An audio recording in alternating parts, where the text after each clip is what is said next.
दोस्तों कैसा रहा आपका आज के दिन? तो चलिए खबरों में आगे बढ़ते हैं। नायब सिंह सैनी की अगुवाई में हरियाणा में नए सरकार ने सदन में बहुमत हासिल कर लिया है। आज सुबह ठीक 11 बजे सीएम नायब सिंह सदन में पहुंचे और शोक प्रस्ताव पढ़ने के बाद विश्वास प्रस्ताव पेश किया। इस दौरान स्पीकर ने सदन में विश्वास मत पर बोलने के लिए पक्ष और विपक्ष दोनों को एक घंटे का समय दिया। विश्वास मत पर बोलते हुए सीएम सैनी ने पूर्व मुख्यमंत्री मनोहर लाल खट्टर की जमकर तारीफ करी। दोस्तों बता दें कि इससे पहले मंगलवार को हरियाणा की राजनीति में काफी नाटकीय घटनाक्रम देखने को मिला। मनोहर लाल खट्टर और उनकी पूरी कैबिनेट ने मंगलवार को एक साथ अपना इस्तीफा दे दिया था, जिसके बाद जजपा समर्थक वाली सरकार बुरी तरह से गिर गई थी। दोपहर बाद हुई भाजपा की विधायक दल की मीटिंग ने नायब सिंह सैनी को मुख्यमंत्री के लिए चुन लिया था। खबरों में आगे बड़ी खबर है दोस्तों कि लोकसभा चुनाव के लिए भाजपा ने अपनी दूसरी सूची जारी कर दी है। इस सूची में 72 उम्मीदवारों के नामों का ऐलान किया गया है। इसमें कई केंद्रीय मंत्री भी शामिल है। 72 उम्मीदवारों की दूसरी सूची में नागपुर से नितिन गडकरी और हमीरपुर से अनुराग ठाकुर को टिकट दिया गया है। एक दिन पहले हरियाणा के मुख्यमंत्री की कुर्सी छोड़ने वाले मनोहर लाल खट्टर करनाल से चुनाव लड़ने वाले हैं। इससे पहले भारतीय जनता पार्टी ने 2 मार्च को अपने उम्मीदवारों की पहली सूची जारी कर दी थी। अगली खबर ये है दोस्तों कि केंद्रीय कैबिनेट ने दिल्ली मेट्रो के लिए 2 नए कॉरिडोर्स को मंजूरी दे दी है। इसे बनाने के लिए 8400 करोड़ रुपए का खर्च होने वाला है। केंद्र सरकार के मंत्रिमंडल की बैठक के बाद बुधवार को केंद्रीय सूचना व प्रसारण मंत्री अनुराग ठाकुर ने आम जनता को ये खुशखबरी दी है। बता दें दोस्तों कि पहला कॉरिडोर लाजपत नगर से साकेत जी ब्लॉक के बीच होगा। इसकी लंबाई 8.4 किलोमीटर होगी। वहीं दूसरा कॉरिडोर इंद्रलोक से इंद्रप्रस्थ के बीच होगा, जिसकी लंबाई 12.4 किलोमीटर होगी। इन दोनों कॉरिडोर्स का काम मार्च 2029 तक पूरा कर लिया जाएगा। दोस्तों बड़ी खबर ये है कि बांदा जेल में उम्र कैद की सजा काट रहे अंतर्राज्यीय गिरोह के सरगना और माफिया मुख्तार अंसारी को 33 वर्ष पुराने गाजीपुर के मामले में बुधवार को सजा सुनाई गई है। ये फर्जी शस्त्र लाइसेंस का मामला है। आरोप था कि गाजीपुर के जिलाधिकारी और पुलिस अध्यक्ष के फर्जी हस्ताक्षर से संचिति प्राप्त कर उसने बंदूकों का लाइसेंस प्राप्त किया था। जेल की सजा के साथ मुख्तार के ऊपर 2,02,000 का जुर्माना भी लगाया गया है। आगामी लोकसभा चुनाव से पहले माफिया के लिए ये बड़ा झटका माना गया है। अगली खबर भारतीय नौसेना को लेकर है। दोस्तों भारतीय नौसेना ने 2 नए शिप लॉन्च किए हैं। समुद्र में सेना की ताकत बढ़ाने के लिए भारतीय नौसेना में बड़े और 2 नए जहाज शामिल किए गए हैं। समुद्री अभियानों को बढ़ाने के लिए भारतीय नौसेना द्वारा इन 2 नए जहाजों को लॉन्च किया गया है। तटीय जल में पनडुब्बी रोधी अभियानों और कम तीव्रता वाले समुद्री अभियानों को बढ़ाने के लिए भारतीय नौसेना के लिए बनाए गए 2 नए जहाजों को बुधवार को यहाँ लॉन्च किया गया। इन जहाजों की खास बात तो ये होगी कि इनके द्वारा तटीय जल में समुद्री अभियानों में तीव्रता लगाई जाएगी। अगली खबर ये है दोस्तों कि महाराष्ट्र की शिंदे सरकार ने सीएम योगी के नेतृत्व वाली यूपी सरकार के नक्शे कदम पर चलते हुए बड़ा फैसला किया है। दोस्तों शिंदे कैबिनेट ने अहमदनगर जिले का नाम बदलकर अहिल्यानगर कर दिया है। इसी के साथ ही महाराष्ट्र कैबिनेट ने 8 मुंबई रेलवे स्टेशन के नाम बदलने का भी फैसला किया है। महाराष्ट्र कैबिनेट ने फैसला किया है कि ब्रिटिश काल के नाम वाले स्टेशनों के नाम बदल दिए जाएंगे। इसी के साथ ही कैबिनेट ने उत्तान और विरार के बीच समुद्री लिंक बनाने को भी मंजूरी दे दी है। दोस्तों आगे बढ़ते हैं खबरों में। सोना और चांदी की कीमत में बड़ी गिरावट आई है। विदेशी बाजारों में सुस्ती के चलते दिल्ली के सराफा बाजार में सोने की कीमत में 400 रुपए की गिरावट दर्ज की गई है। वहीं चांदी 600 रुपए सस्ता हुआ है। HDFC सिक्योरिटीज के मुताबिक प्रति 10 ग्राम सोने की कीमत 65,950 रुपए दर्ज की गई है। वहीं चांदी भी 600 रुपए लुढ़कते हुए प्रति किलोग्राम 75,300 रुपए पर आ गया है। शेयर मार्केट में दिलचस्पी रखने वाले लोगों के लिए आज की खबर कुछ अच्छी नहीं है। दरअसल दोस्तों बुधवार का दिन शेयर मार्केट को रास नहीं आया। घरेलू शेयर बाजार में बुधवार को बड़ी गिरावट दर्ज की गई। बुधवार के कारोबारी सेशन के दौरान BCI सेंसेक्स बुधवार 1,100 अंक टूटकर 73,000 के स्तर से नीचे आ गया, जबकि NHI निफ्टी में 22,000 से नीचे आ गया। हालांकि उसके बाद दोस्तों बाजार में थोड़ी खरीदारी दिखी। आखिरकार बुधवार को सेंसेक्स 9,006.07 अंकों की गिरावट के साथ 72,761.79 के स्तर पर बंद हुआ। दूसरी ओर निफ्टी 3,038.00 अंक फिसलकर 21,997.70 के स्तर पर बंद हुआ। चलिए दोस्तों बात करते हैं मनोरंजन जगत की। बॉलीवुड अभिनेता पुलकित सम्राट और अभिनेत्री कृति खबरंदा इस हफ्ते में शादी रचाने वाले हैं। इससे पहले आज इस खूबसूरत कपल का प्री वेडिंग कार्यक्रम हुआ था। ये कार्यक्रम 3 दिन तक चलने वाला है। आज मेहंदी और हल्दी का कार्यक्रम है। रिपोर्ट्स के मुताबिक ये जोड़ा हरियाणा के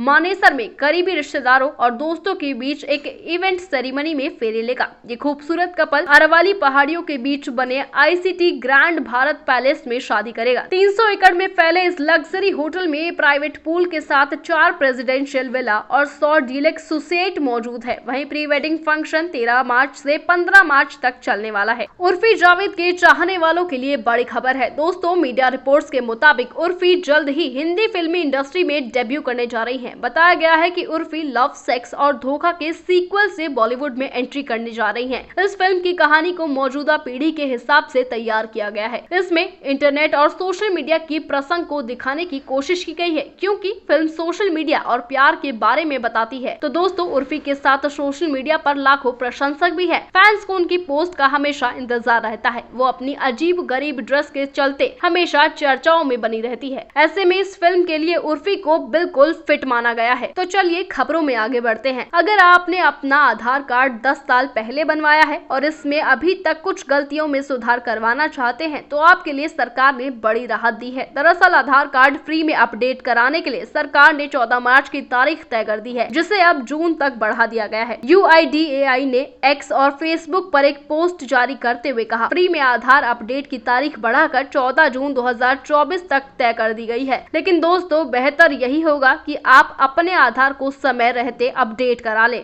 अगली खबर ऑटोमोबाइल्स में रुचि रखने वालों के लिए है। खबर ये है कि उत्तर प्रदेश एक्सप्रेसवे औद्योगिक विकास प्राधिकरण ने उत्तर प्रदेश में 4 एक्सप्रेसवे में चार्जिंग स्टेशन बनाने की मंजूरी दे दी है। ये कदम ज्यादा लोगों के इलेक्ट्रिक वाहनों की ओर रुख करने के लिए प्रोत्साहित करने की दिशा में एक बड़ा कदम है। इस परियोजना का लक्ष्य इलेक्ट्रिक वाहनों के लिए सुविधाजनक और सुलभ चार्जिंग स्टेशनों की बढ़ती मांग को पूरा करना है। चलिए रुख करते हैं खेल जगत की ओर। दोस्तों, भारत और इंग्लैंड के बीच खेली गई टेस्ट सीरीज में शानदार प्रदर्शन करने वाले दिग्गज गेंदबाज R अश्विन को रैंकिंग में जबरदस्त फायदा हुआ है। ICC ने बुधवार को टेस्ट की ताजा रैंकिंग जारी कर दी है। भारत के रविचंद्र अश्विन दुनिया के नंबर 1 गेंदबाज बन गए हैं। धर्मशाला में इंग्लैंड के खिलाफ अपने 100वें टेस्ट में 9 विकेट लेने के बाद वो पायदान ऊपर चढ़कर शीर्ष स्थान पर पहुंच गए हैं। इसके अलावा बल्लेबाजों में रोहित शर्मा और यशस्वी जायसवाल को भी फायदा हुआ है। रोहित ने 5 स्थान की छलांग लगाई और वो 6ठे स्थान पर पहुंच गए। वहीं यशस्वी जायसवाल भी 2 स्थान की सुधार के साथ 8वें पायदान पर पहुंच गए हैं।